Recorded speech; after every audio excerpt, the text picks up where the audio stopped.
Hello, my name is Anna, and right now I'm sitting in Pres 2 at the University of Alabama. And so I assume that you clicked on this video because you want to hear more about the dorms at the University of Alabama. So I am going to tell you just that. I'm going to talk about the differences between the dorms, give little details on each of the dorms, talk about room selection, talk about location on campus.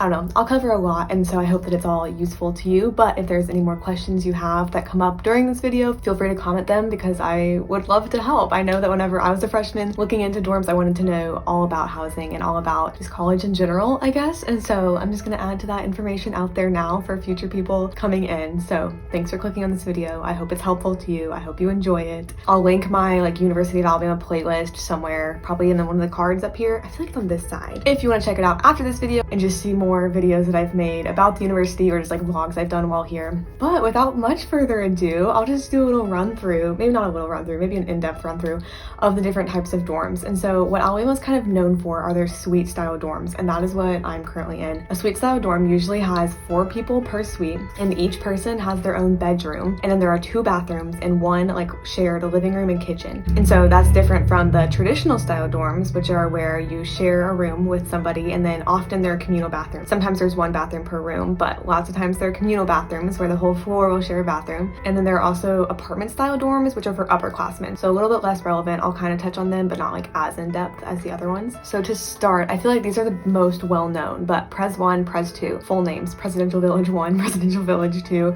These ones are H style suites. And what that means is when you walk in, there is your living room and your kitchen, and then there's 2 bedrooms on one side, 2 bedrooms on the other side, and a bathroom on each side too, that those 2 bedrooms share. Both Pres 1 and Pres 2 are huge. There's 7 floors. There's 40 rooms per floor. So it's over 1,000 students per Pres 1 and per Pres 2. But even though they're so big, they're also very highly sought after. And so during room selection, they can often go really fast. But don't worry, I'll talk about the other ones later. It's not the end of the world if you don't live in Pres. A lot of people do want to, but it's not the end of the world if you don't. The differences between Pres 1 and Pres 2 are very few. Pres 1 has racks in the bathroom, shelving, that Pres 2 does not have. And then also Pres 1 has closet doors that Pres 2 does not have. We have curtain racks that you can hang up curtains, which honestly I like better because I couldn't have my bed where it is if I had a closet door that I needed to open. So space-wise for me, it works better. I don't hate it at all. I don't think those are differences that would make you want to pick one over the other, but if you're curious, those are 2 of the differences. Between Pres 1 and Pres 2 is the WIT Center, which has a rec, so there's weights, there's a cardio floor, and there's also a convenience store kind of for food that's inside there.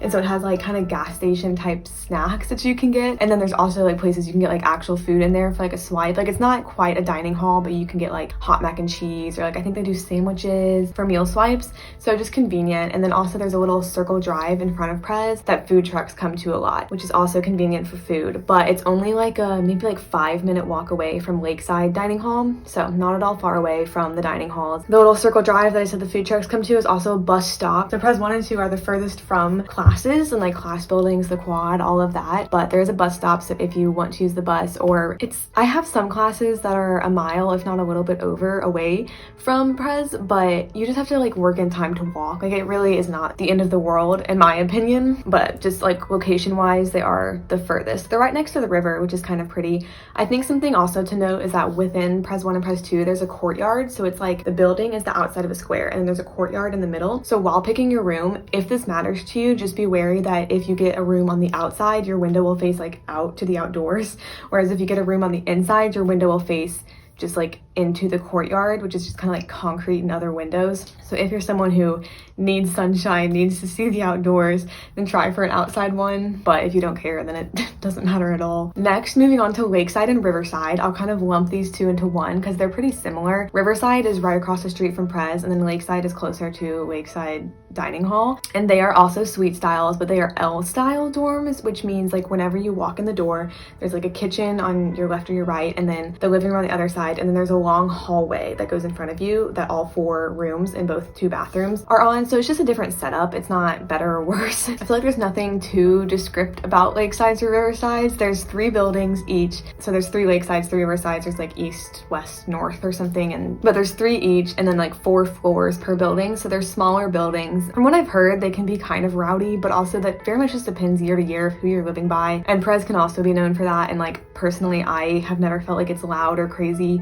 wherever I am in the building. So I don't know, it's really personal preference and also very much changes depending on year to year and just who's living around you. But moving on to the Ridgecrests next. Ridgecrest is the honors dorms. And this doesn't mean that everyone who lives there is in honors, but it means that in order for you to select that room, you have to be in the honors college, but then they don't get filled up. So then people get filled in to the empty rooms, you know? Ridgecrest East and West are L-style dorms too. So the same as Riverside and Lakeside. They're honestly the exact same setup. I lived in Ridgecrest West my freshman year. No complaints, loved it. It was good. And then Ridgecrest South is another H style. So it's very similar to Pres and it's a little bit bigger. There's a courtyard in the middle too. I feel like it's more sought after of the Ridgecrests, but that doesn't mean it's necessarily better, but it is a good dorm. And the Ridgecrests are closer to classes than Pres. They're kind of like on the other side of Lakeside Dining Hall. So just like maybe 5-minute walk closer, but they are closer to main campus, like the Ferg, the Quad, buildings you have classes in, all of that, they are closer. Okay, now moving out of suite style and into the traditional dorms, I think it's important to talk about Tutweiler. Tutweiler is getting a new one built. There's going to be a new Tut that opens, I think, fall 2022. So if you're an incoming freshman this year, then you'll be the last people in the old Tut, but then if you're fall 2022, the new building should be done by then, and I think they're doing suite style for that one, but don't quote me on that, I don't know that for sure. But I can only speak to what Tut is right now because that's what I know, but right now it's, I believe, 14 floors and it's traditional, it's all girls, and so communal bathrooms, you share a bedroom with your roommate. It is on the south end of campus, so it's on the opposite end of campus of like the other halls that I've talked about so far, but it is really close to like Bryant Denny, it's really close to all of the Greek houses, which is typically why people want it. It's kind of grungy, kind of old, kind of gross. I know some people have like ladybug problems in there, some people hate communal bathrooms, some people get sick and never stop being sick because of just the building and being surrounded by so many people, but also a lot of people who live in Tut really love Tut, so like it very much is like your typical like college vibe, and location is really what is going for it. But just remember, like if you are rushing, you don't have to be in Tut because there's people who are rushing from every building. Now the next one, I know it is new freshman because it didn't have a name yet whenever I was a freshman, but I think now it's like Judge John England Jr. Hall. I think it's, people call it John England, I'm pretty sure, but this one is a new one. Like I said, it was fall 2018 whenever it opened, and it's traditional in the sense that one room has 2 roommates, so you share a room, but then each room also has its own bathroom. So it's not necessarily communal bathrooms, you just share only with your roommate, which is pretty nice. And it's also right by Lakeside, so it's like right by Lakeside Dining Hall, it's right by like Ridgecrest East and West, and then right across the street from it is Paty, which was not open my freshman year, but it used to be an all boys dorm, and then it got renovated, redone, and now it's co-ed, but it's also traditional style. It has community bathrooms. You share a bedroom with a roommate. I can't tell you much about it since people didn't live there whenever I was a freshman, but I know that like it has been renovated, but obviously it's still just like your traditional dorm setup.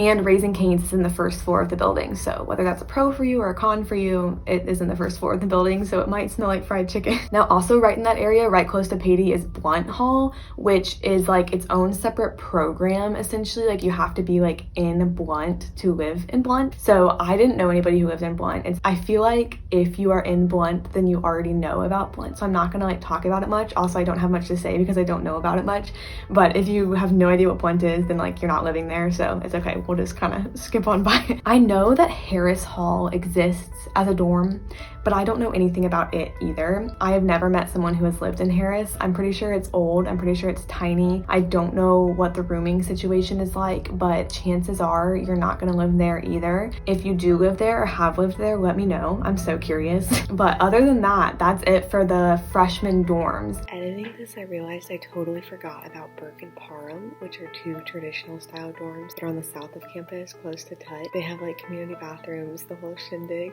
The fact that I forgot about them speaks nothing poorly to them. I just don't think about them that often. There's also a dining hall at Burke that is in the bottom of Burke, which is very convenient. The upperclassmen apartment style dorms, there's Highlands and Bryce Lawn. I lived in Bryce Lawn last year. I loved it. It was 3-bed, 1.5 bath, but the half bath you would think would be another toilet. It actually was another shower and sink. So we had 2 showers, 2 sinks, and 1 toilet between the 3 of us, which was kind of funny. But they have full kitchens instead of just the kitchenette that freshman dorms have. But if you're a freshman, you can't live there, so it's kind of irrelevant. In each room in each dorm, whatever dorm you are in. You'll get obviously a bed, you'll get a dresser, you'll get a desk, you'll get a desk chair of sorts. If you're in the suite style dorms, you'll also get a like little sectional couch, you'll get a TV stand, some like coffee tables, you'll have a refrigerator, a microwave, a sink, kitchen cabinets. What you don't have is a stove or an oven. That's really the only thing, or a dishwasher. That's really the only thing that's like missing. With the beds, as you can maybe see behind me, mine is lofted, and some buildings can do this and some can't. But before you move in, you can submit a work order to have your bed be lofted to whatever height you want it at. So there's like small, like regular height, there's like the higher height where you can like fit storage under, like your dresser will fit under it, or there's all the way lofted, which is what I wanted to do to save space by having my desk under there. There are lots of room tours around YouTube. I've made one, I know so many other people have made one, so I'm sure you can get a good idea of what dorms look like. But one more thing I want to talk about before closing out this video is just like the social environment, I guess, of living in a dorm. I remember whenever I came to college, I thought that like people are gonna have their doors open. I remember that being advice that I always hear, like, oh, keep your door open, like make friends with your neighbors, like the people on your hall will be your best friends. And what I found that in these dorms in Alabama, that's not really the case. And I think it has to do with the fact that they are suite style. So like, unless you live in a traditional, I can only speak for suite style, that's all I've ever lived in. But you can imagine like if you have community bathrooms, then like you see the people you live with a lot more because you're sharing space with them. You're walking down the hall next to them, you're brushing your teeth next to them. So you see them a lot more. Whereas in a suite style, you never really need to see people other than your roommates. And so there are a lot of other ways to make friends. Like, don't get me wrong there, but I think that with the suite style dorms, there are definitely pros and cons, like pros being your own space, but then like cons being like the typical college vibe of dorms just like is very, very different, which I didn't know coming in. I really thought that we were gonna be like keeping our door open, like becoming best friends with the people who live across from us. And like my freshman year, I hardly knew our neighbors. So like I said, pros and cons to that, but it was just something different than I expected personally whenever I came in. One more thing I want to touch on is during like room selection, don't be too stressed. Even if you really, really, really want pres, or you really, really want like 7th floor of pres, I know those ones go really fast because the 7th floor, it's like a foot different, like a foot bigger of space. So like not that significant, but people really want them because of that. If you don't get the dorm or the floor that you want, you will be okay. Honestly, what makes or breaks it more is the people that you live with, and you really have no idea at the beginning of the year how that's gonna go. You can become best friends with someone, meet on Facebook, meet on Instagram, think you're gonna be great, and then end up not being great roommates together, or you can go totally random and become best friends. But just don't stress out during room selection if a dorm fills up before it's your time, or if you're getting randomly selected and you're worried you're gonna end up one place or not another place. It really is okay. I'm curious if you're watching this video and you're an incoming freshman or whatever you are, why ever you're interested, let me know which dorm you're hoping for, or if there's any other topics you want me to cover. I kind of have some planned, but we'll see how they roll out. I hope this was helpful to you though, and like I have mentioned so many times, if you have questions, feel free to leave them. I would love to answer them for you. But other than that, I'll see you next time.